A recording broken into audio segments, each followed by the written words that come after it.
श्रीमद् भागवतम प्रवचन में कक्षा में आज हार्दिक स्वागत है। और शुरू करने से पहले जो वरिष्ठ वैष्णव हैं, साथ के वैष्णव हैं और हर प्रकार के वैष्णव से मैं आशीर्वाद की याचना करूँगा कि आशीर्वाद दें, ताकि ये आज परम पावन अवसर पर गंगा माता के प्राकट्य और गंगा माता की लीलाओं पर हम कुछ चर्चा करें, ताकि हमारा सौभाग्य का उदय हो। आपको आप सबको प्रसन्नता के लिए, आप सबके प्रसन्नता के लिए केशव प्रभु जी, प्रभु कृपा प्रभु जी और भी थैंक यू प्रभु जी, जो वरिष्ठ वैष्णव हैं, सबसे आशीर्वाद की याचना करूँगा सचिव प्रभु जी हैं।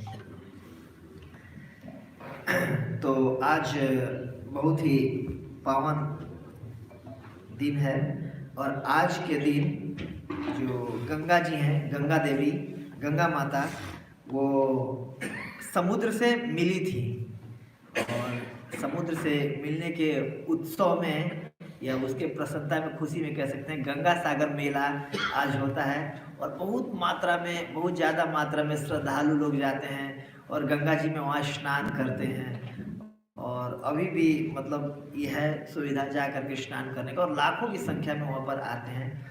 और पिछली बार मुझे सौभाग्य मिला था पिछले साल कि मैं भी वहाँ स्नान करने गया हुआ था, तो उसी के लीलाओं का चर्चा करेंगे। बेसिकली ये श्रीमद् भागवतम में दो जगह आ रहा है। श्रीमद् भागवतम के 8वें स्कंद में जो बलि महाराज का प्रसंग है और श्रीमद् भागवतम के 9वें स्कंद में जो सूर्यवंश का चर्चा आ रहा है। तो 9वें अध्याय में इनके वंशावली में, सुमान की वंशावली में सगर महाराज की कथा में ये दो जगह आ रहा है, तो इसकी हम चर्चा करेंगे। उससे पहले गुरु परंपरा से, आचार्यों से और भगवान से आशीर्वाद की याचना करते हुए, कामना करते हुए प्रार्थना करेंगे, फिर हम इस पर चर्चा करने का प्रयास करेंगे।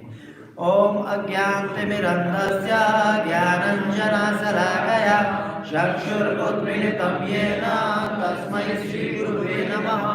श्रीचैतन्यमनोभीष्टं स्थापितं येन भूतले स्वयं रूपा कदा मह्यं ददाति स्वपदान्तिकं।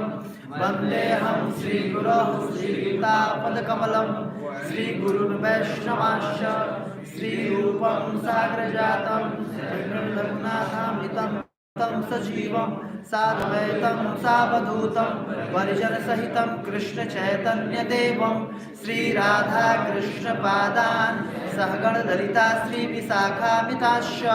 हे कृष्ण करुणा सिन्धु दीनबन्धो जगत्पते गोपेश गोपिका कांतं राधा कांतं नमस्तुते। तप्त कांचन गौरांगी राधे वृंदावनेश्वरी वृषभानुसुते देवी प्रणमामि हरिप्रिये। वाञ्छाकल्पतरुभ्यश्च कृपा सिन्धुभ्येव च पतितानां पावनेभ्यो वैष्णवेभ्यो वैष्णवेभ्यो नमो नमः। जय श्री कृष्ण चैतन्य प्रभु नित्यानंद श्री अद्वैत गदाधर श्रीवासादि गौर भक्त वृंद। हरे कृष्णा कृष्णा कृष्णा हरे हरे, हरे राम राम राम हरे हरे। नमो विष्णुपादाय कृष्ण पृष्ठाय भूतले श्रीमते भक्ति वेदांत स्वामिने इति नामिने।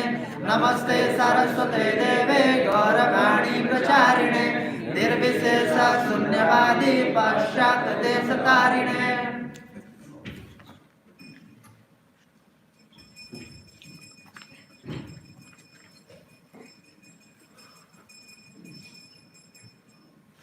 मुकम करोति वाचालम पंगुलपयेत गिरिं यत् कृपातमहं वन्दे श्री गुरु दीनतारिणं परमानंद माधवं श्री चैतन्य। हरे कृष्ण। तो बेसिकली जो भी मैं इस प्रसंग में गुरुजनों से अपने सुना हूँ तो वही प्रयास करूँगा। जैसे कि लाउड स्पीकर होता है ना, तो इस लाउड स्पीकर का कोई अपना क्रेडिट नहीं होता है, जो बोल रहा होता है उसका क्रेडिट होता है। वैसे ही जो बोलने वाले हैं, बेसिकली मैं इसका कथा सुना हूँ भक्ति आश्रम वैष्णव महाराज जी से पिछले साल जब हमारा ऋषिकेश में कैंप हुआ था वो उत्तरकाशी में, वो और कुछ प्रभुपाद जी का परपट यहाँ पर पढ़ा। भागवतम के इन दोनों स्कंद के दो अध्याय में इसका वर्णन आता है। एक सूर्यवंश की वंशावली में और एक मनुओं का जब वर्णन हो रहा था कि कौन से कल्प में कौन से मनु वगैरह आते हैं, तो उसका तो छठ में जो मनवंतर था चाक्षुष मनु। एक्चुअली चाक्षुष मनु में जो गंगा देवी हैं वो भगवान के चरणों से प्रकट हुई थी, और जो हमारे अभी के मनु हैं जो कि श्राद्धदेव जी हैं, इनके पुत्र विवस्वान जी के जो पुत्र हैं विवस्वत मनु, तो इस मनवंतर में जो गंगा जी हैं, जब दोनों नौ में सूर्यवंश और चंद्रवंश का वर्णन हो रहा है, तो उसमें सूर्यवंश का वर्णन करते हुए बताते हैं कि कैसे धरती पर अवतरित हुई। तो 7वें मनवंतर में धरती पे अवतरित हुई हैं, लेकिन 6वें मनवंतर में चाक्षुष मनु में ये गंगा जी अवतरित हो चुकी थी इस ब्रह्मांड में। कहाँ पर इसका वर्णन आता है? श्रीमद् भागवतम 8वें स्कंद के 34वें अध्याय के परपट में प्रभुपाद जी ने साफ बता दिया है कि कब जैसे, चूंकि फिर भी भगवान के नाखून इन सभी सतहों को भेद गए और ब्रह्मलोक के में उन नाखूनों के एक छेद बना दिया। इसी छेद से गंगा का पानी छान कर इस जगत में आया। इसलिए कहा जाता है पदनख नीर जनित जन पावन। चूंकि भगवान ने ब्रह्मांड के आवरण में एक छेद कर दिया, इसलिए पतित आत्माओं के उद्धार हेतु गंगा जल इस जगत में आया। ये प्रभुपाद जी लिख रहे हैं। तो कई जगह गंगा जी के बारे में कई चीजें सुनने को मिलता है। तो जो भागवत में कहा गया इसको हम प्रमाण मानते हुए प्रयास करेंगे वो करने का। तो आज का जो तिथि है वो मकर संक्रांति है कि नहीं? संक्रांति का मतलब क्या होता है? जैसे कहते हैं संक्रमण लग जाना, ऐसे करके संक्रांति, जिसमें सूर्य जो होता है एक राशि से दूसरे राशि में प्रवेश करने का बीच के काल को, जैसे कि हम द्वादशी विदा एकादशी करते हैं तो त्रयोदशी होने से पहले शुरू और द्वादशी के अंतिम जो वो होता है जैसे घड़ी, तो उसमें पारण करना होता है हमें, तो मिलन का समय होता है। वैसे दो राशियों के मिलन का समय होता है, ये संक्रांति बोलते हैं। संक्रमण एक तरह से इसी शब्द से आया है। तो आज जो सूर्य जी हैं, सूर्य देवता हैं, ये मकर राशि में प्रवेश करते हैं, इसीलिए इस संक्रांति को मकर संक्रांति कहते हैं। ऐसे तो 12 संक्रांति होते हैं, हर राशि में प्रवेश के समय को संक्रांति कहते हैं, लेकिन उसमें 4 संक्रांति जो होते हैं वो मुख्य होते हैं। और उसमें भी इन 4 में भी जो मकर संक्रांति होता है, ये सारे संक्रांतियों में प्रमुख संक्रांति होता है मकर संक्रांति। क्यों? इसका मेन बात यह है कि जो सूर्य होते हैं, सूर्य आज के दिन ही उत्तरायण में प्रवेश करते हैं। 6 महीना सूर्य दक्षिणायन में वो करते हैं और उत्तरायण में प्रवेश करते हैं। तो इससे क्या शुभ हो गया?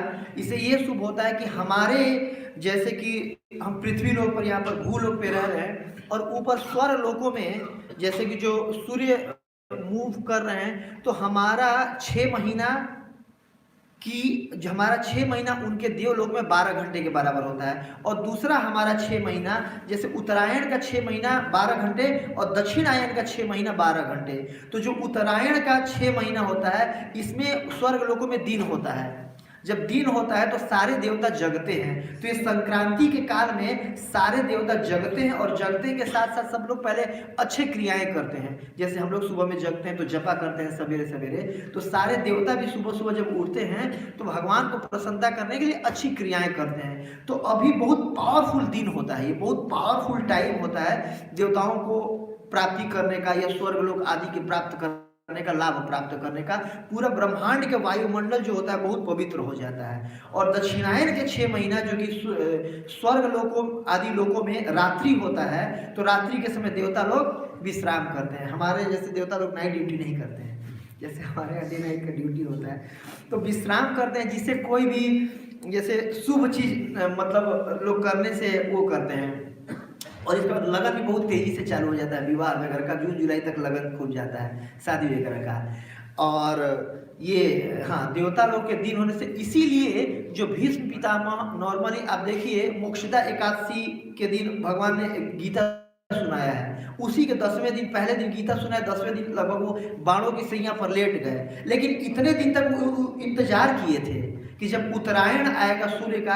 देखिए जो महान वैष्णव होते हैं ना, वो बेसिकली जो भीष्म पितामह हैं वो एक तरह से अष्टवसियों में जो ध्यो थे, सबसे बड़े वसु थे, तो उनका तो एक तरह से जाना भगवत धाम कन्फर्म था। लेकिन फिर भी वैष्णव लोग अपने आप को बहुत ये नहीं मानते हैं कि मैं बस मेरा तो गारंटी है, तो मैं तो तुम लोग पतितों को उद्धार करने के लिए आया हूँ, तो ऐसा लोग नहीं मानते हैं ऐसे वैष्णव लोग। तो अपनी उसके बस कि चलो कुछ तो एटलीस्ट अच्छी गति होगी, जीवन भर तो मैं पाप ही किया हूँ, एटलीस्ट सूर्य के उत्तरायण में जाने के बाद शरीर छोड़ूंगा तो एटलीस्ट स्वर्ग तो चला ही जाऊंगा, ऐसे तो मैं 1 नंबर का पापी हूँ, इतना जन्म भर पापी किया, नरक में जाना है मुझे। तो ये उनका बेसिकली एक दीनता का भाव होता है वैष्णव का। तो इसलिए उन्होंने इंतजार किया था बाणों की सैया पर लेट करके, और सूर्य के उत्तरायण में जाने के बाद उन्होंने शरीर त्यागा था। आगे आएगा जो भी प्रवचन किया जाएगा तो ये है। और भगवत गीता में भी इसका भगवान वर्णन करते हैं, जब योगाभ्यास वगैरह का वर्णन कर रहे हैं कि जब सूर्य के दक्षिणायन में उत्तरायण में जाने पर शरीर त्यागते हैं तो ऊपर के लोगों को प्राप्ति होती है। तो आज से वो शुभ दिन चालू हो गया, जो मरेंगे तो ऊपर के लोगों में जाएंगे। हालांकि ये भी कितना सत्य है क्योंकि कर्मा का रिएक्शन तो लगता ही होगा, लेकिन फिर भी संक्रांति बहुत शुभ दिन होता है कोई भी अच्छे कार्य करने के लिए, कोई भी दान को करने के लिए। संक्रांति जैसे अक्षय तृतीया बहुत शुभ फल देने वाली है, वैसे संक्रांति भी दान देने में शुभ फल प्राप्ति करने वाली है। और आज ऐसे भी बहुत जैसे कि जो भी भक्ति का हम पालन कर रहे हैं बहुत इजी हो जाता है, क्योंकि देवता लोग ऊपर से एक्टिव होकर भक्ति का पालन कर रहे होते हैं। ठीक है, तो मकर संक्रांति ये संक्रांति का हुआ। तो आज के दिन ही, क्योंकि देखिए श्रीमद् भागवतम के 8वें स्कंद में वर्णन आता है, जब सूर्यवंशियों का राजाओं का वर्णन किया जा रहा है तो उसमें वर्णन आता है कि यूनास वगैरह का ये बहुत महान सूर्यवंशी राजा हो। और ये कहानी कौन सुनाया है? ये कहानी रामायण में भी आता है, जब भगवान को वनवास हो गया है और जगन्नाथ बलदेव सुभद्रा महारानी की जय, गौर भगवान की जय, लक्ष्मी नरसिंह देव भगवान की जय, सर्व शालिग्राम सीता गोस्वामी प्रभुपाद जगत गुरु श्री प्रभुपाद की जय। तो जब भगवान राम को वनवास अभी नहीं हुआ है और जब बचपन में ही, जब 12 वर्ष की अवस्था में, जब विश्वामित्र उनको मांगने आए थे पिताजी से कि दशरथ महाराज मुझे कुछ चाहिए आपसे, दशरथ महाराज को पूजा उनका किए, चरण पर बिल्कुल फूल चढ़ाए, चरण धोकर अपने सर पे किए, चारों पुत्रों के सर पे डाले, तीनों पत्नियों के सर पे डाले। इसके बाद बोलिए आइए बताइए हम आपकी कैसे सेवा कर सकते हैं।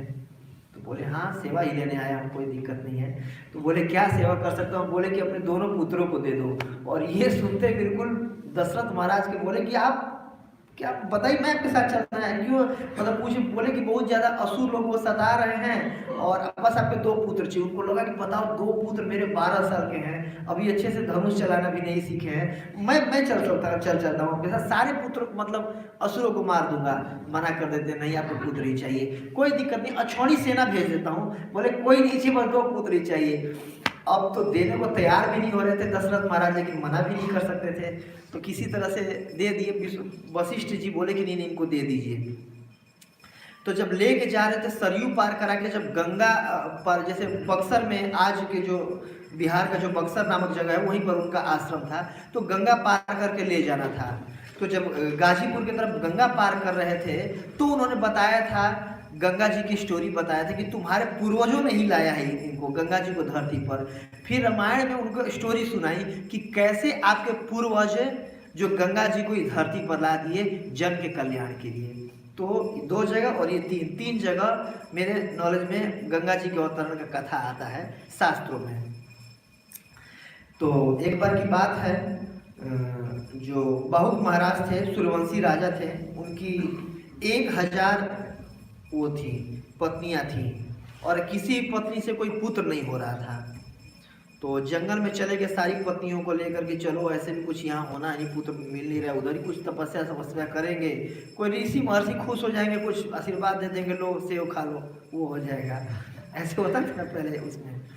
तो गए तो जो सबसे उनकी छोटी वाली पत्नी थी वो गर्भ उनका धारण किया उन्होंने।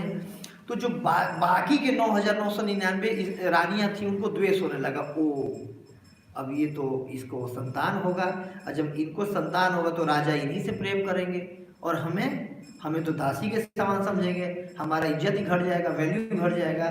तो क्या कि सब मिल करके प्लानिंग की, इष्टा गोष्ठी तो नहीं, दुष्टा गोष्ठी की, और उसमें ये निकाला गया कि इस स्त्री को, इस रानी को जहर दे दिया जाए, न बांस रहेगा, न बांसुरी बजेगी, न बच्चा पैदा होगा, न रानी इसको प्रेम करेगा, और सबको समान प्रेम, सब बांझ रहेंगी और सबको समान प्रेम मिलेगा।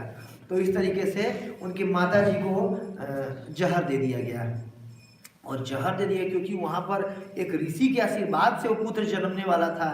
तो क्या वो जो पुत्र जन्मा, तो वो साथ में जहर को अपने हाथ में लेकर के जन्मा, सगर, इसीलिए उनका जो नाम पड़ा सगर। गर मतलब होता है विष, और गर, मतलब होता है साथ में, तो गर के साथ में जन्म लिए तो सगर उनका नाम पड़ा। तो विष लेकर के वो मरे नहीं, विष से, विष को अपने हाथ में लेकर के जन्मे। इसके बाद फिर उनका ये नामांकन हुआ। तो आगे चल के उनकी 2 विवाह होता है। तो एक जो बड़ी रानी थी उनका नाम था सुमति। तो सुमति से उन्होंने 60,000 पुत्रों की प्राप्ति करी। तो इन 60,000 को जब नामांकन किया जा रहा था तो 60,000 का अलग अलग नाम किया, मतलब ज़्यादा दिक्कत होता है ऐसे करके, तो इकट्ठे एक ही बार में नाम दे दिया गया। इस 60,000 को नाम दे दिया गया सगर पुत्र। तो 60,000 का नाम क्या था? सगर पुत्र। और उनका कोई विशेष नाम का उल्लेख नहीं आता है भागवत में, सगर पुत्र के नाम से उनको जाना जाता था। तो और दूसरे जो केशनी के पुत्र थे असमंजस के पुत्र हुए अंशुमान। हाँ, तो एक बार भगवान की प्रसन्नता के लिए जो सगर महाराज बहुत प्रतापी राजा हुए और वो अश्वमेध यज्ञ कर रहे थे। तो उसमें 99 यज्ञ हो चुका था, जैसे पृथु महाराज ने कर दिया था।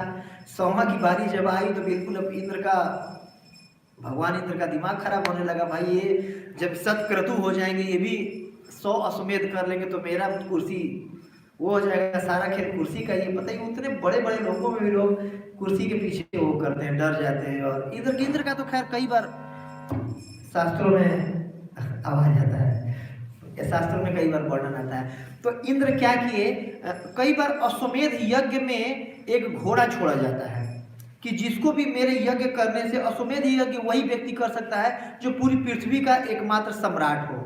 तो जिसको भी आपत्ति हो कि मैं पृथ्वी पर अगर शासन गलत कर रहा हूँ तो इस घोड़े को रोक ले, फिर मैं जाके उससे युद्ध करूंगा। युद्ध में अगर जीत जाऊंगा तो उनको कर देना पड़ेगा, अगर हार जाऊंगा तो मैं मारा जाऊंगा। एक ही करनी से, जीत जाऊंगा तो आपसे कर लूंगा, हार जाऊंगा तो मैं मारा जाऊंगा। तो इस तरीके से 100वां जब यज्ञ का वो छोड़ा गया तो अब इंद्र क्या किए, घोड़ा घूम रहा था उसको चुरा करके, अपने पोजीशन के डर से चुरा करके ले जा करके बांध दिए वहां पर। आज का जो गंगा सागर नामक जगह है वहां पर तपस्या कर रहे थे। आज भी वहां पर एक आश्रम है, किनका? कपिल मुनि का आज भी आश्रम है। तो वहां पर ले जाकर के बांध दिए उनको। तो 2-3 साल हो गया, घोड़ा वापस आया ही नहीं। तो अब ये दिक्कत पड़े तो अपने पुत्रों को बोले, जाओ भाई सारे बेटों जाकर खोज करके लाओ, अश्व ही नहीं मिल रहा है। तो फिर कैसे? यज्ञ को आखिरी पूर्णाहुति के दिन पे उस यज्ञ को अग्नि में काटा जाता है काट करके उसका मांस चढ़ाया जाता है और सबके सामने ही वो जो अश्व होता है या फिर मनुष्य या फिर देव शरीर, देवता का शरीर सबके सामने वो करता है। इसका मतलब आपका यज्ञ सफलता से हो गया है। आज के समय में ऐसे ब्राह्मण नहीं है जो किसी को काट के वही में जिंदा करते, इसीलिए ये चीज वर्जित किया गया। अश्वमेधम ग्वालमम संन्यासम पलपैत्रिकम देवरेण सुतोत्पत्ति कलऊ पंचम विवर्जयेत। ये कलयुग में भी वर्जित किया गया, इसको अश्वमेध यज्ञ वगैरह या गोमेध यज्ञ नहीं करना है। तो बांध जब दिए ले जा करके, तो अब सगर महाराज के जो 60,000 पुत्र खोजने लगे, कहाँ गए भाई घोड़ा। खोजते खोजते खोजते जब धरती पर नहीं मिला तो धरती खोदने लगे। अब बल था ही उनके अंदर, बल फट रहा था और धरती को खोद करके सगर महाराज के ने जो धरती खोदा था तो मतलब समुद्र का, सागर का साइज बढ़ गया था, उन्हीं के नाम पे उसको सागर नाम पड़ा समुद्र का। सगर महाराज के पुत्रों ने खोद करके बड़ा कर दिया था। ये कहाँ वर्णन आता है? ये वर्णन आता है युद्ध कांड के शुरुआत में। कौन है जो ऋक्षराज जामवंत ने उनको सुनाया था राम जी को कि आपके पूर्वज का बहुत उपकार है, इसीलिए आप रास्ता मांगोगे तो समुद्र दे देगा। ये हालांकि दिया नहीं था, लेकिन ऋक्षराज जी ने बताया था कि आपके पूर्वजों ने खोद करके पढ़ाया है इसको, तो सूर्यवंशी आप हो तो आप मांगोगे तो दे देगा रास्ता ये। तो इसीलिए समुद्र का नाम एक सागर भी पड़ा। तो खोदते खोदते ये पहुंच गए वहां पर जहाँ पर वो जो भगवान कपिल तपस्या कर रहे थे। तो जा करके जब देखे कि ओ हो घोड़ा यहाँ वो बांध रखा है, फिर बोले चोर कहीं का, बताओ पूरी दुनिया में हम खोज गए और यहाँ ये घोड़ा बांध गया और देखो कैसे नौटंकी कर रहा है, आंख बंद करके ऐसे दिखा रहा है कि जैसे बहुत बड़ा तपस्वी है, ये तपस्या कर रहा है। ये आपस में बोल रहे थे, हालांकि वो तो बिल्कुल ध्यान मग्न थे, समाधि में थे, आपस में बोल रहे थे और लगे चिल्लाने, मारो मारो अभी इसको काटो, ये ढोंगी है, ये चोर है, घोड़ा चुरा करके नौटंकी कर रहे हैं, आंख बंद कर रखा है, ये साधु बनने का वो कर रहा है। और जियो ये लोग चिल्लाने लगे तो कई जगह लोग कहते हैं कि उन्होंने उनकी चिल्लाहट से उनका आंख खुला और आंखों से अग्नि प्रकट हुई और वो सारे भस्म हो गए। लेकिन श्रीमद् भागवतम में सुखदेव गोस्वामी बताया ऐसा नहीं बोल रहे हैं। भागवतम में बोल रहे हैं कि उन्होंने आंख खोला भी नहीं था, उनके एक महत अभिक्रम, एक साधु पुरुष के अपमान करने के पाप से उनके शरीर की अग्नि बढ़ गई और जिसके सारे के सारे जल के वहीं राख हो गए। ये सुखदेव गोस्वामी बोल रहे हैं। जैसे कि जब भी कोई सती स्त्री का या साधु का अपमान करता है तो उसका स्त्री यश तुरंत नष्ट हो जाता है। श्रीमद् भागवतम के 33 स्कंध में आता है क्षतपुण्य लेसा, कि जब भी कच्छ मतलब द्रौपदी के बाल स्पर्श करने वाले और बाल स्पर्श करने वाले को देखने वाले सबका आयु श्री सब समाप्त कर दिया गया था, क्योंकि वो सती स्त्री थी और सती स्त्री का एक अपमान करने वाला का ये होता है। तो साधु और सती का स्त्री का कभी अपमान नहीं करना चाहिए, अगर हो जाए तो तुरंत क्षमा मांग लेना चाहिए, नहीं तो इससे हमारा संचित जो भी ऐश्वर्य होता है, स्त्री होता है, आयु होता है, तुरंत समाप्त हो जाता है। तो जिसके चलते कोई बड़े से बड़े लोग का भी पूरा वो सब कुछ समाप्त कर दिया गया था। और यही चीज विदुर जी ने उनको बोला था, तुम्हें लग रहा है कि तुम्हारे बेटे के भाग्य में राज्य है ना, तो बिल्कुल राज्य इसके नसीब में नहीं लिखा हुआ है। ये वैष्णव का भी अपराध किया है, 5 पांडवों का, और एक सती स्त्री का भी अपराध इसने किया है, तो इसके भाग्य में स्त्री नहीं है, आप इसके चक्कर मत पड़ो। हालांकि वो सुने नहीं, अलग बात है वो। तो इस तरीके से सब लोग जल के राख हो गए वहीं पे। अब राख हो गए तो 1-2 साल और ये वेट किए कि भाई अब घोड़ा तो आ ही नहीं रहा था, बेटे भी नहीं आ रहे हैं। अब तो और चिंता लगी कि घोड़ा कहाँ गया, चलो घोड़ों का तो छोड़ दो, बेटा लाओ पहले, बेटा मत छोड़े, घोड़े से एक ही छोड़ भी दूंगा। तो अब अपने बेटे से बोले असमंजस से, तो असमंजस पिछले जन्म में बहुत बड़े योगी थे और योग से पतन होने के कारण कि एक सुचिनाम श्रीमताम गेहे, तो सुचिनाम गेहे में उनका जन्म हुआ था असमंजस का। तो बचपन से योग सिद्धि का पालन करते थे, कभी किसी बच्चे का गर्दन दबा के मार देते थे वो, तो राजा को बहुत बुरा लगा कि बच्चे का गर्दन दबा दे रही है। और इसके बाद लोग जब कंप्लेन करते थे, राजा डांटते थे तो अपनी मंत्र शक्ति से उसको जिंदा कर देते थे। इतना बड़े योगी थे असमंजस। तो उनको बोले कि ये गलत काम करे, उनको देश निकाला, उन्होंने दे दिया।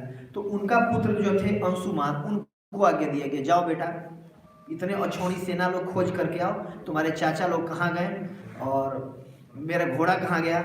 तो चाचा जी को खोजते खोजते उन्होंने पूरा पृथ्वी का छान मारा, आखिरी में वो पहुंचे वहां पर नीचे बिल्कुल गंगा सागर वाले जगह पे। तो देखे कि बिल्कुल एक साधु महात्मा है, तपस्या में लीन है। इसके बाद घोड़ा मेरा बंधा हुआ है और 60,000 ढेर यहीं पर पड़े हुए हैं, कुछ राख के ढेर पड़े हुए हैं। तो इसके बाद वो समझ गए कि जरूर ये मेरे चाचा ताऊ जी लोग होंगे। इसके बाद उन्होंने बहुत सुंदर प्रार्थना की और 5 श्लोकों में, इसी में कौन सा अध्याय, 8वां स्कंद के 20वें अध्याय में उन्होंने प्रार्थना किया है और कि आप भगवान के अवतार हैं, आप देखिए आपके प्रति कोई अपराध करके वो नहीं हो सकता है। और साधु लोग बहुत हृदय से दयामय होते हैं और उनके प्रार्थना को सुन करके वो खुश होकर बोले कि देखो बेटा, मुझे तो तुम्हारे घोड़ा से कोई लेना देना नहीं है, ना ही तुम्हारे ताऊ जी लोगों से लेना देना था, ये इंद्र ने यहीं पर बांध दिया है, अब लेकर के जाओ इनको। तो बोले वो तो ठीक है, लेकिन मेरे ताऊ जी लोग यहीं पड़े हुए हैं, इनका कुछ कराइए। बोले देखिए वो तो अब महत व्यतिक्रम ये सब इस्तेमाल किए गए हैं कि उन्होंने एक अपने ही कार्यों के चलते वो नष्ट हो गए, इन्होंने भी बोला है। तो इसका उपाय क्या है, तो इसी अध्याय में ये बोले हैं कि एक मिनट, एकमात्र उपाय करके बोले हैं कि क्या आपके चाचा जी लोगों का क्या उपाय है। तो 34 नंबर 21 नंबर श्लोक में बोल रहे हैं कि एकमात्र जो आपके ताऊ जी लोगों का मतलब स्वर्ग जाने का, ये उद्धार का जो वो है, वो भगवान के मतलब अगर गंगा जी अवतरण हो तब जाके इनका उद्धार हो पाएगा।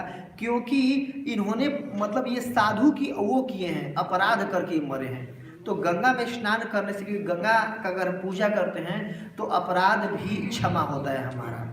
ये मैं नहीं कहूँगा पूर्णतया नष्ट हो जाता है, कि अगर हम किसी अपराध भी कर देते हैं तो क्षमा होता है, क्योंकि गंगा भी भगवान की बहुत बड़ी वो है, भक्त है गंगा देवी की पूजा करने से। और गंगा देवी की पूजा कैसे करना चाहिए, 21 नंबर श्लोक के परपट में प्रभुपाद जी लिखे हैं कि गंगा पूजा कैसे करनी चाहिए। प्रभुपाद जी लिख रहे हैं कि गंगा का जल उठा करके गंगा में वो करना चाहिए, प्रणाम करके, यही गंगा पूजा का वो हुआ। प्रभुपाद जी लिख रहे हैं बहुत सुंदर कि इससे ऐसा नहीं कि गंगा को कुछ एक्स्ट्रा मिल जाएगा, जैसे भगवान कुछ भी मांगते हैं तो ऐसा नहीं कि हम भगवान को कुछ दे देंगे। भगवान बोल रहे हैं ना कि पत्रम पुष्पम फलम तो यम यो में भक्त्या प्रक्षति। तो कई लोगों का प्रश्न होता है कि भगवान मांग क्यों रहे हैं, जब भगवान सब कुछ के मालिक हैं, ब्रह्मांड के स्वामी हैं, तो भगवान मांग क्यों रहे हैं। तो आचार्य लोग बताते हैं, बेसिकली श्रीधर स्वामी बताते हैं, ये बलि महाराज के उसमें आता है कि भगवान मांगने क्यों आए। क्योंकि भगवान हमें, जो हम बद्ध जीव हैं, हमें लगता था कि हम सबको लगता है कि हम बहुत बड़े आदमी हैं, दान दे सकते हैं, कोई छोटा आदमी आके मेरे सामने मांग ले, तो इसीलिए भगवान उनको शुद्धिकरण करने के लिए, मतलब हमारा उद्धार करने के लिए, हमारा शुद्धिकरण करने के लिए भगवान हमसे मांगते हैं। कोई दिक्कत नहीं, मैं भिखारी, मुझे दे दो, पत्रम दे दो, पुष्पम दे दो, फलम दे दो, क्योंकि भगवान को पता है कि हम अगर देंगे तो हमारा वो होगा, शुद्धिकरण होगा, हमारा उद्धार होगा। तो भगवान हम पर कृपा करने के लिए ऐसा मांगते हैं कि कुछ भी पत्ता दे दो, फूल दे दो, फल दे दो, कुछ भी दे दो। तो ये आता है। तो इस प्रकार इन्होंने उपाय बताया। तो अब गए अंशुमान जी और अपने पिताजी को घोड़ा दे दिए और 100वां यज्ञ पूरा हुआ। इसके बाद उन्होंने इनको राज्य दे करके संन्यास ले लिया। और औरों मुनि, ये पहले सूर्यवंशियों के गुरु थे, उनके संरक्षण में भक्ति करके भगवत धाम चले गए। अब जी अंशुमान जी की बारी आई। इन्होंने बिल्कुल अब ठाना कि मेरे जीवन का क्या लक्ष्य है, गंगा को धरती पर लाना और अपने ताऊ जी लोगों का मुक्ति कराना। गए तपस्या करने, हिमालय में गए, तपस्या करते करते करते पूरा जीवन बीत गया। गंगा जी उनसे प्रसन्न नहीं हुई, आई नहीं। ठीक है, उनके इसके बाद फिर वो रिटायर हो गए, अपने बेटे को दे करके गए थे। तो बेटा देखा जो दिलीप महाराज थे कि अरे आए नहीं पिताजी, लगता है गंगा जी नहीं आ पाई होंगी। फिर ये गए उसी जगह पे और तपस्या करने लगे, बिल्कुल घनघोर तपस्या किए ब्रह्मा जी का, कि गंगा जी के प्राप्ति के लिए। गंगा जी नहीं खुश हुई, मतलब ऋषि नहीं, उनका भी जीवन खत्म हो गया, गंगा जी नहीं आई। तो उनके जो सबसे बड़े पुत्र थे भागीरथ, तो भगीरथ महाराज भी कुछ दिन साल तक ये राजा लोग राज्य करते थे, फिर चले जाते थे गंगा की अपने जो ताऊ जी, अब वो ताऊ जी के ताऊ जी और ताऊ जी के ताऊ जी, अब तो चौथी पीढ़ी आ गई है ना, कि अपने चौथी पीढ़ी के जो हमारे सगर महाराज जी के जो पुत्र, वो अभी तक फंसे हैं, उनकी आत्मा वहीं भटक रही, उनका उद्धार करना है। ये एक्चुअली पुत्र का कर्तव्य होता है। ब्रह्मा जी ने जो पुत्र शब्द दिया है, पुत्रायति की पुत्र, तो पुत्र का कर्तव्य होता है कि अपने पिताजी लोगों को या अपने वंशजों को नरक जाने से बचाए। इसीलिए आदमी कोई भी पुत्र का कामना करता है कि पुत्र मुखाग्नि देता है, और पुत्र क्या करता है, पिंड आदि क्रियाएं करता है। पिंड क्रिया क्या होता है कि बेसिकली मैं अपने जीवन में कोई पुण्य नहीं किया, कोई भक्ति नहीं किया और मर गया मान लीजिए, और मेरी मतलब अच्छी गति नहीं हो रही है, मैं नीचे की योनि में चला गया, तो पिंड होता है कि भगवान विष्णु का उच्छिष्ट होता है वो, कि पिंड बना करके तिल का और जौ का, क्योंकि भगवान आटा नहीं ग्रहण करते, जौ शुद्ध माना जाता है। जगन्नाथपुरी में आज भी आटा का कुछ नहीं बनता, जौ का उधर इस्तेमाल होता है, जौ शुद्ध वो माना जाता है अन्न, विष्णु को जौ का वो लगाया जाता है। तो उसी को और तिल, क्योंकि देवता लोग स्वीकार करते हैं, काला तिल पितृ लोग स्वीकार करते हैं, व्हाइट तिल देवता लोग स्वीकार करते हैं। तो उसके अनुसार उनको और भगवान को भोग लगा के भगवान का उच्चिष्ट जब उस जीव को मंत्र का आह्वान करके, बिल्कुल किस कुल में उत्पन्न हुआ है, किस समय उत्पन्न हुआ है, किस समय इनकी मृत्यु हुई थी, किसको आह्वान करके, किसको साक्षी मानते हुए, किस काल में मैं इस जीवात्मा को दे रहा हूँ। ये वैसा ही है कि जैसे कोई इंडिया में बैठ के और अपने मान लीजिए पिताजी के अकाउंट में पैसे ही इंडिया में डाले, वो अमेरिका में एटीएम से निकाल रहे हैं, तो वो यहाँ पर पिंड क्रिया करता है और वहाँ पर उनको क्रेडिट मिलता है। तो इसलिए पुत्र को अच्छे संस्कार देने चाहिए। अर्जुन इसीलिए बोल रहे थे कि सारा बारे वर्ण संकर, सबको मार दूंगा और वर्ण संकर पैदा होंगे और पिंड क्रिया करेंगे नहीं, सारे सारे पितर लोग नरक में जाएंगे।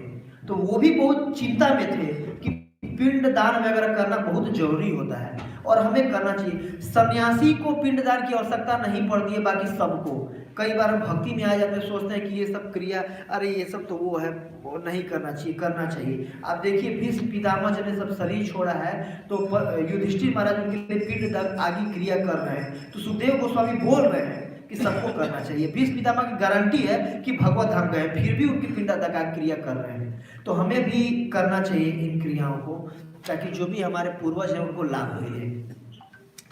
तो अब भागीरथ तपस्या बिल्कुल की अच्छे से, इतना कठोर तपस्या की, एक पैर पे खड़ा होकर बिल्कुल उसके कौन थे, हिरण्यकश्यपु के जैसे, कि गंगा जी आने पर विवश हो गई। हालांकि आना नहीं चाहती थी, प्रकट हुई गंगा जी, बोली कि ठीक है मैं आपसे प्रसन्न हूँ, क्या चाहते हैं आप? तो मैं चाहता हूँ कि आप धरती पर आए और मेरे जो पूर्वज हैं उनका उद्धार करें आप।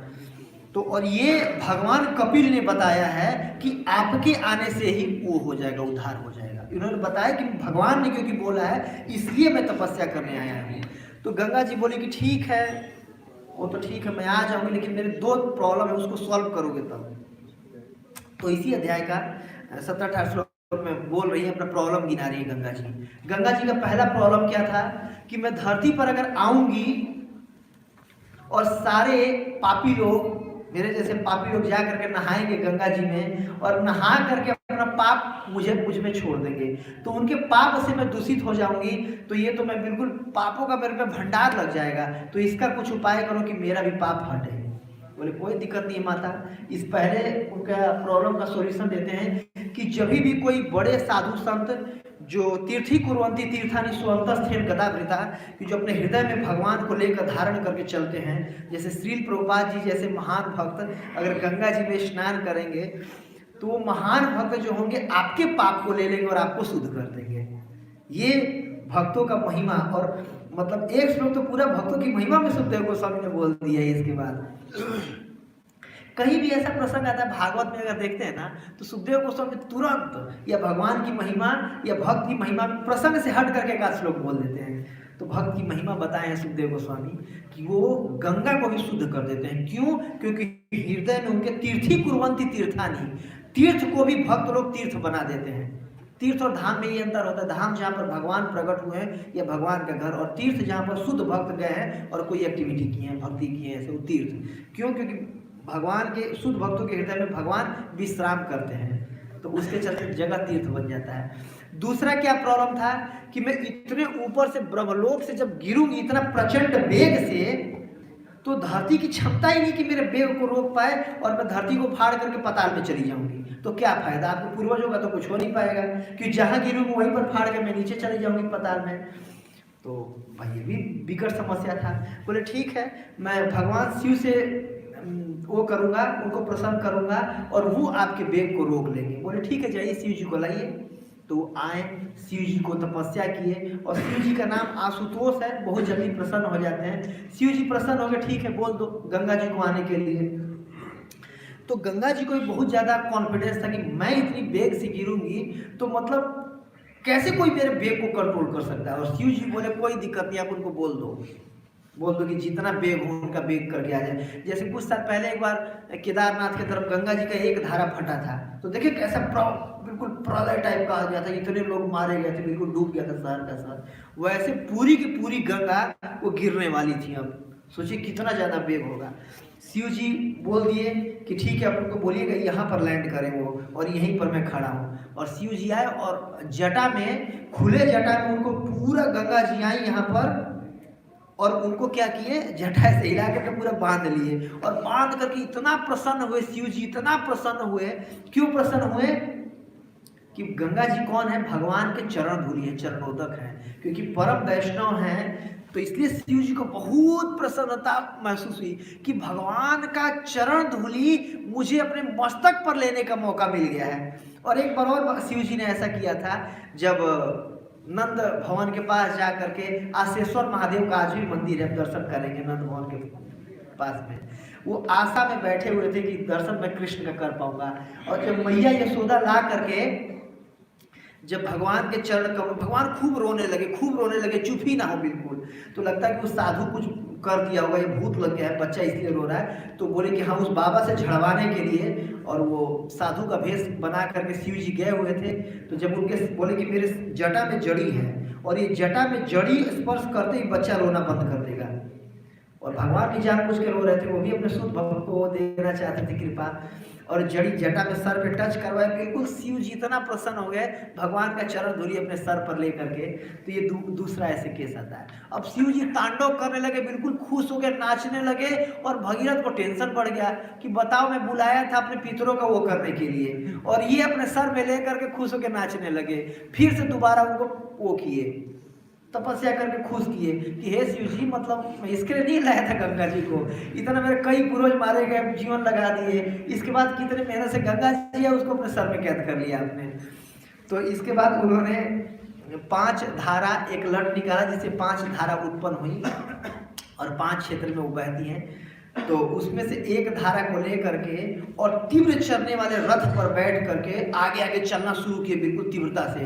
और पीछे से गंगा जी बिल्कुल वेग से, बिल्कुल सब कुछ उड़ाती अड़ाती बिल्कुल चल रही हैं। और जाते जाते मायापुर के नज़दीक में, जो कि आज नवद्वीप है, वहाँ पर पहुँचे।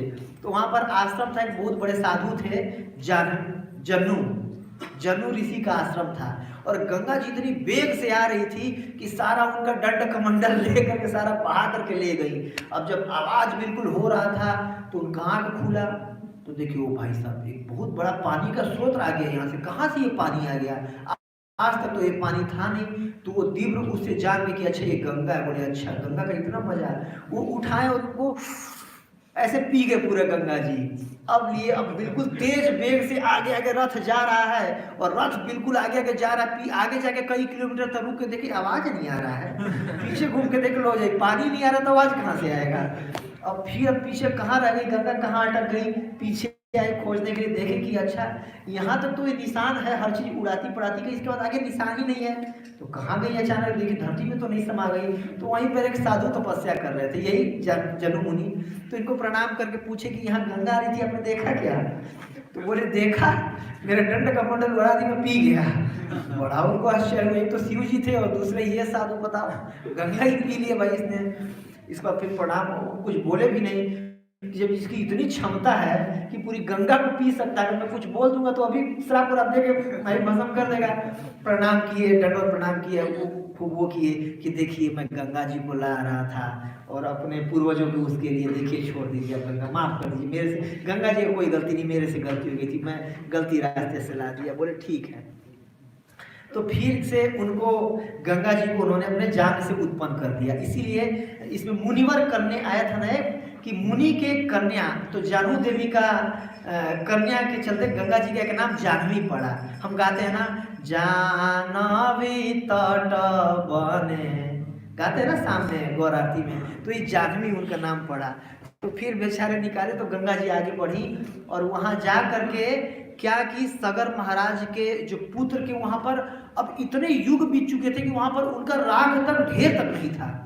अब तो भागा गया भाग के चला गया और उस भूमि पे जहां पे कई युग पहले, कई हजार लाख साल पहले उनके पितर लोग मारे गए थे, जले थे, उस भूमि का स्पर्श जब गंगा जी की तो साठों के साठों मतलब 60,000 जो इनके पूर्वज थे तुरंत वो चले गए वहां पर स्वर्ग लोक में चले गए देवताओं का शरीर प्राप्त करके। तो सुखदेव गोस्वामी ने 3 श्लोक में गंगा जी का महिमा गाया है कि देखिए उसके उनके जैसे आज कहते हैं ना कि हमारे पितरों का विसर्जन करना, क्या अस्थि विसर्जन, अस्थि विसर्जन तो छोड़िए, उस जगह को भी अगर गंगा का स्पर्श कर ले कई युग बाद तो भी उनका उद्धार हो गया।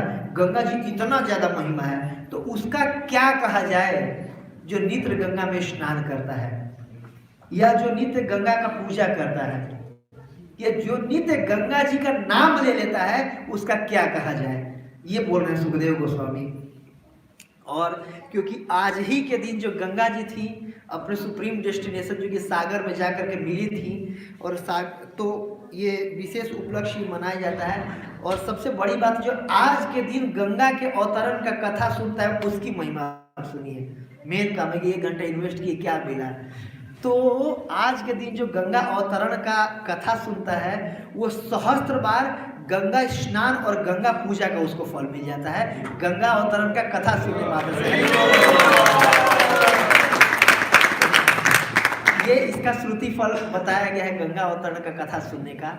तो फिर अगले श्लोक में आता है कि गंगा जी में इतना पवित्र करने की क्षमता कहाँ से आ गई है कि नहीं। गंगा जी में इतना कि कई युग पहले बिल्कुल मतलब भगवान का अपराध करके मारे गए वो लोग और उनका तक उद्धार की, उनके राख भी नहीं उस भूमि का टच करने मात्र से उद्धार कर दी। तो कहाँ मतलब क्यों इतना महिमा आया है, तो इसका महिमा का वर्णन किया गया है 8वें स्कंद में, बलि महाराज वाला पास टाइम में, कि क्यों गंगा के जल में इतनी शक्ति कहाँ से आ गई। तो आप लोग सब कथा सुने होंगे, उसी को मैं 2-4 मिनट रिपीट करता हूँ कि जब बलि महाराज देवताओं से सारा राज्य छीन लिए थे तो उनकी जो अब देवताओं को भागना पड़ा था अपना अमरावती को छोड़ करके। अमरावती राजधानी है, जैसे भारत की राजधानी दिल्ली है वैसे स्वर्ग की राजधानी अमरावती है।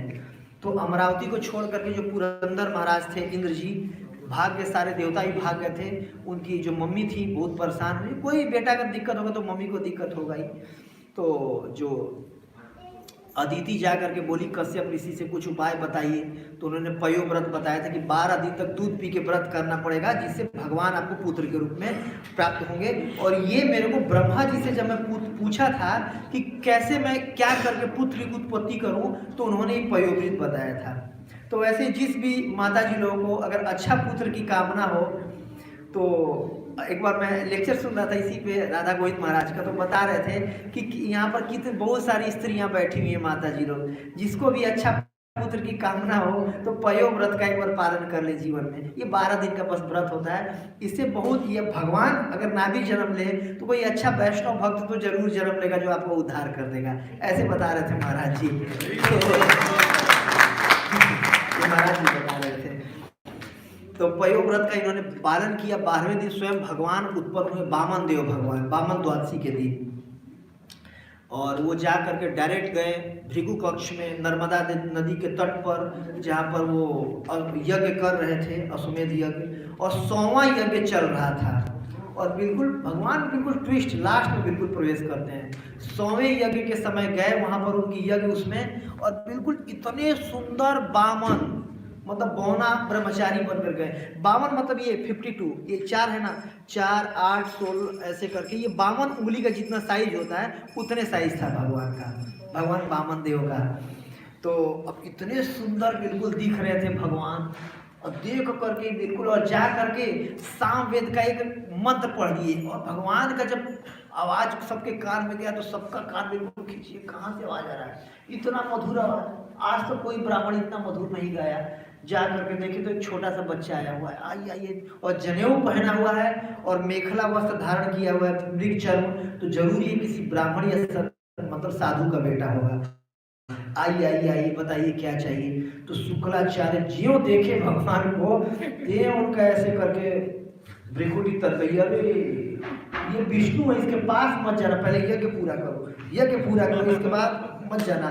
तो बोले नहीं नहीं, अब देखिए आखिरी दिन है यज्ञ का, और भगवान मतलब कोई ब्राह्मण आया है और बोले कि मैं कुछ भिक्षा मांगने आया हूँ, तो कैसे मैं इसको ना दूँ। और बिल्कुल भगवान हिप्नोटाइज कर लिए, बिल्कुल आकर्षित कर लिए। अब देखिए अंदर भी भगवान बैठे हुए चित्त में, और बिल्कुल उनको आकर्षित करिए, नहीं नहीं पहले मैं इनको दूंगा तब यज्ञ करूंगा। ऊपर नहीं नहीं, पहले तू यज्ञ कर, मैं गुरु हूँ, मैं यज्ञ करा रहा हूँ, मैं आज्ञा दे रहा हूँ, और तुझे उसको देने की लगी है।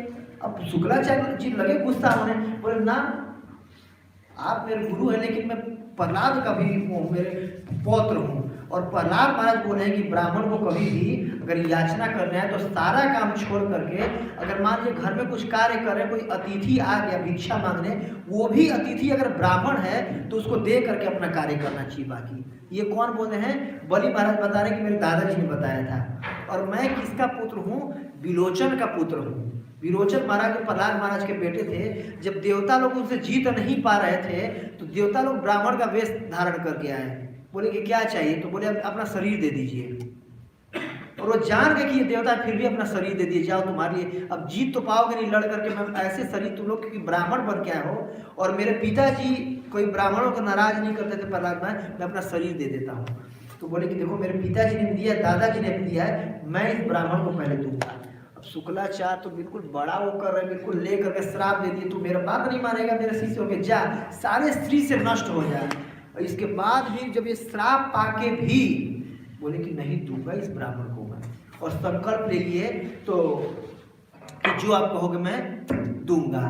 तो इस प्रकार शुक्लाचार्य और नाराज होकर बिल्कुल श्राप देने लगे, वहीं पर गर्म होने लगे, और सारे के सारे देवता भागवत में आता है कि ऊपर पुष्प वृष्टि करने लगे कि बताओ, मतलब बिल्कुल ये जानबूझ के देने जा रहा है, क्योंकि गुरु ने बोल दिया कि सब कुछ छीन लेगा, तुम कंगाल हो जाओगे, और कुछ क्षण बाद मैं देख पा रहा हूं कि तुम नरक में जाओगे।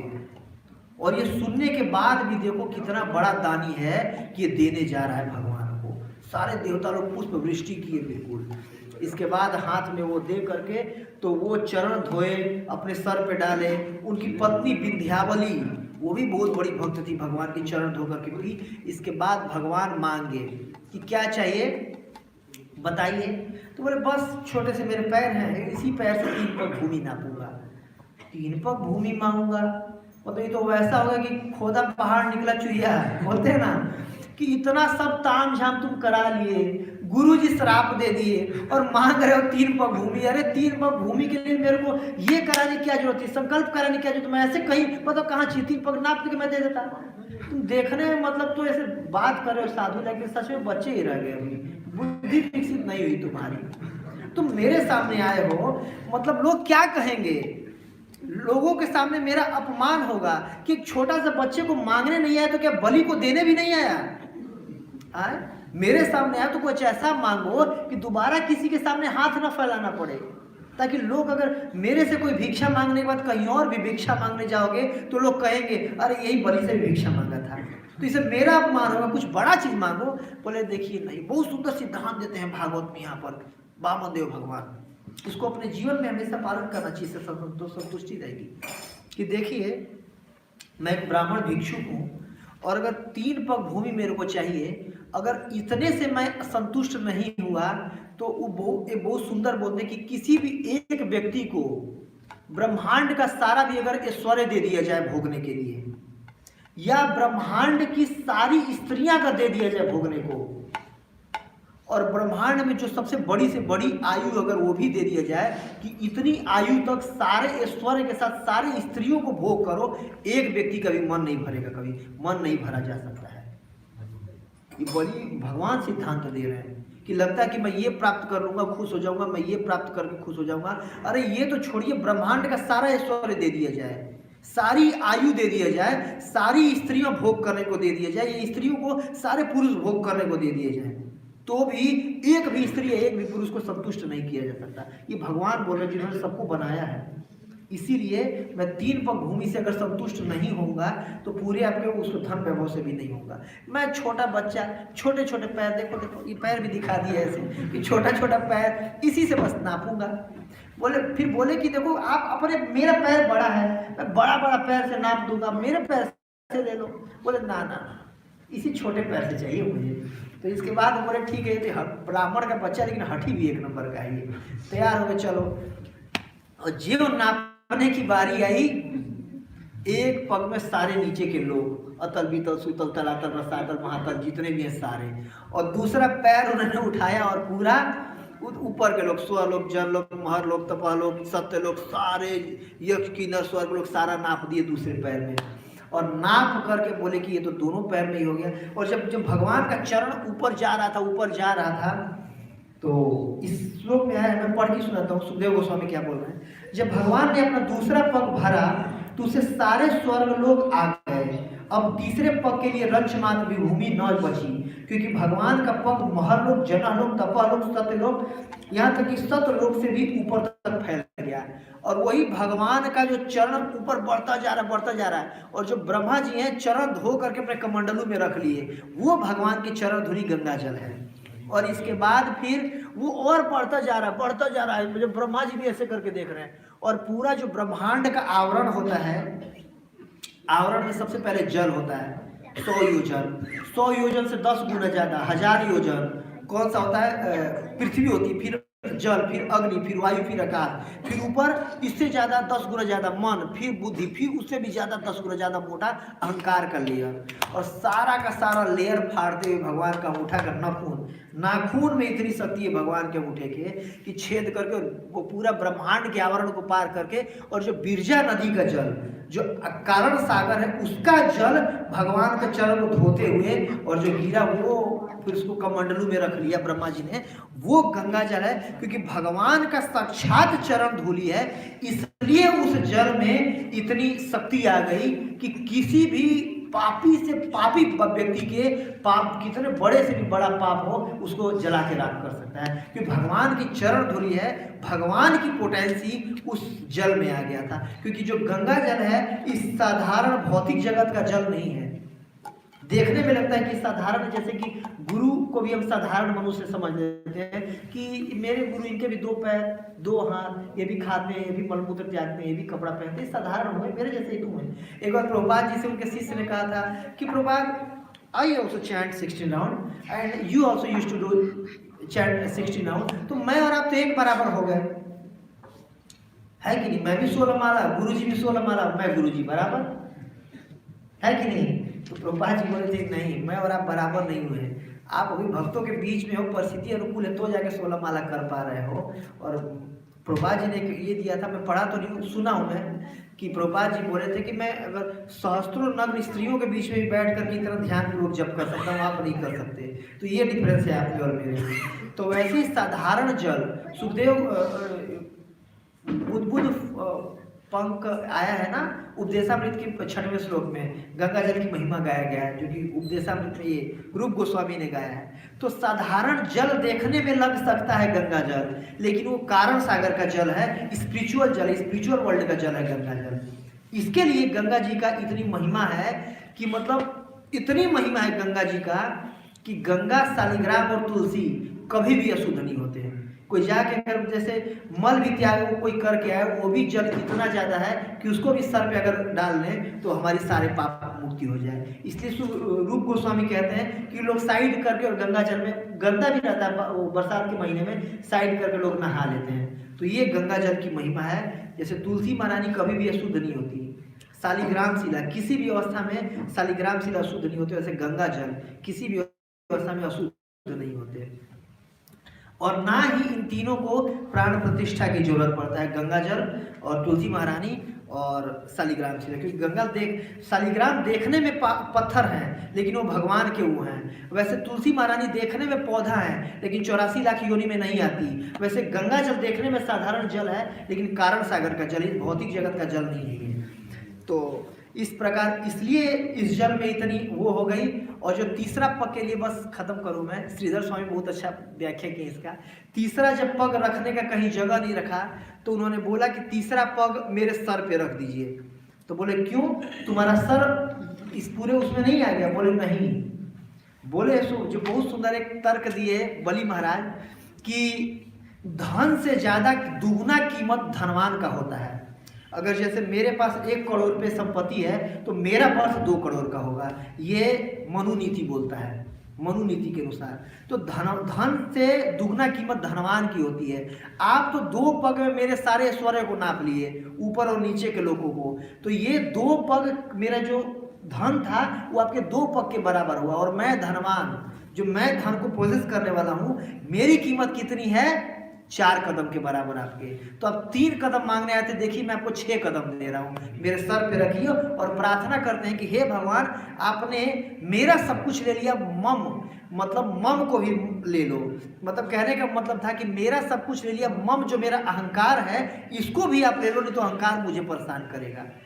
मम होता है अहम ममेति, तो मम ले लिया, अब अहम को भी आप ले लो, कि ताकि मैं पूर्ण रूप से आपको सरेंडर कर दूं, अपना अहंकार को मैं आपको पूरा त्याग दूं। और भगवान सबके सामने अपना चरण कमल उठाते हैं और उनके सर पे रखते हैं।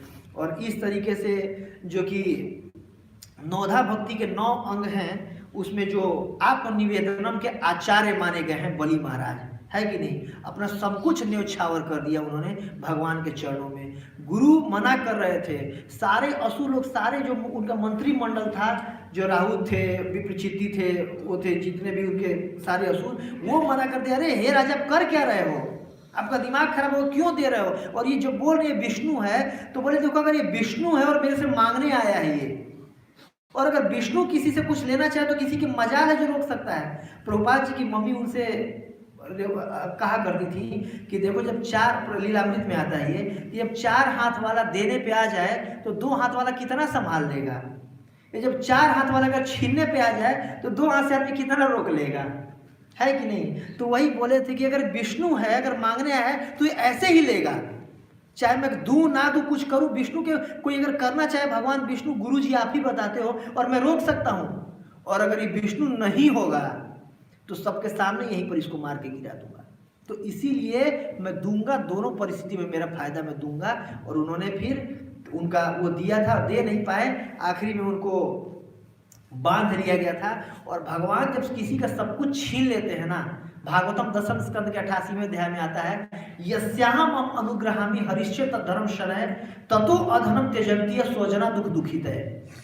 और प्रत्यक्ष जैसे प्रभुपाद जी का जब सब कुछ उसमें चोरी हो गया था और आग लग गया था फैक्ट्री में, तो प्रभुपाद जी ने श्लोक बोला था, हालांकि भागवत का श्लोक है, सुदामा ब्राह्मण बोल रहे हैं कि भगवान जिसपे यस्याहम यस्य अहम, जिसपे मैं अनुग्रहामि अनुग्रह करता हूँ, हरिष्ये तद धनम शनय, कि उसका सारा का सारा धन छीन लेता हूँ। और जब छीन लेता हूँ तो क्या हो जाता है? 1 नंबर का कंगाल हो जाता है। वो कंगाल हो जाता है तो सारे उसके स्वजन है दुखित है। अपना स्वजन भी जब बिल्कुल कोई कंगाल हो जाए, बिल्कुल रोगी हो जाए, तो उसका साथ छोड़ देते हैं, स्वजन ही दुख देने लगते हैं बिल्कुल, और दर दर की ठोकरें खाता है, भटकता है। जिसपे मैं विशेष कृपा करता हूँ ऐसा कर देता हूँ। ये भगवान बोल रहे हैं। हमें डरने की बात नहीं है, हम इतने उन्नत भक्त नहीं, हमारे पे ऐसी कृपा नहीं होने वाली है कि नहीं? ये सोचे कि ऐसा कृपा भगवान करते हैं। और इसके बाद भगवान जिसका सब कुछ छीन लेते हैं, ऐसी स्थिति में लाने के बाद खुद को दे देते हैं उसको। ये भगवान की भक्ति, ये भगवान की। तो भगवान बलि महाराज का सब कुछ छीन लिए, और सब कुछ छीनने के बाद उनको सूतलोक दिए। और सूतलोक के उनको मतलब अपने आप को उनका डोर कीपर के रूप में, क्या उसको चपरासी बोलते हैं, दरबान, कि ठीक है मैं आपके दरवाजे पर खड़े होकर पहरा दूंगा।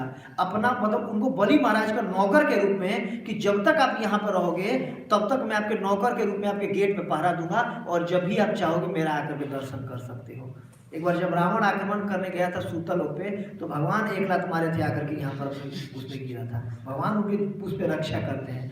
तो सब कुछ छीन करके भगवान ने अपने आप को दे दिया उनको। तो ये भगवान की भक्ति है, और ये गंगा जल की महिमा है। तो गंगा जल आज ही के दिन सागर में मिली थी, जिसके चलते गंगा सागर में बहुत बड़ा मेला लगता है। तो हमें भी कभी अगर सौभाग्य मिले तो आज के दिन जा करके गंगा सागर में स्नान करना चाहिए, या कहीं भी जाके गंगा स्नान करना चाहिए संक्रांति के अवसर पे। इलाहाबाद में, प्रयाग में भी कई बार वो लगता है, तो बहुत लोग आज के डेट में जा करके स्नान करते हैं। तो ऐसे स्नान करना चाहिए। और गंगा जी में इतना क्षमता है कि हमारे कितने भी पापों को जला, और इतना महिमा गाया गया था कि जो नहाता है उसके पूर्वज भी अगर कोई पाप किए रहते तो खत्म हो जाता है। ये लीजिए, इसीलिए गंगा जल का वो देते हैं तिलांजलि में अपने पूर्वजों को कि उनके भी सारे पाप खत्म हो जाए। क्यों? सगर महाराज के पुत्रों के सारे खत्म हो गए थे, मरने के लाखों साल बाद उस जगह को बस टच कर गई थी, तो अगर उनका स्मरण करके हम जल देते तो उनके सारे पाप खत्म हो जाते हैं। हरि बोल। जगत गुरु श्री प्रभुपाद की जय, गंगा जी की जय, मकर संक्रांति की जय। Hare Krishna. Thank you very much.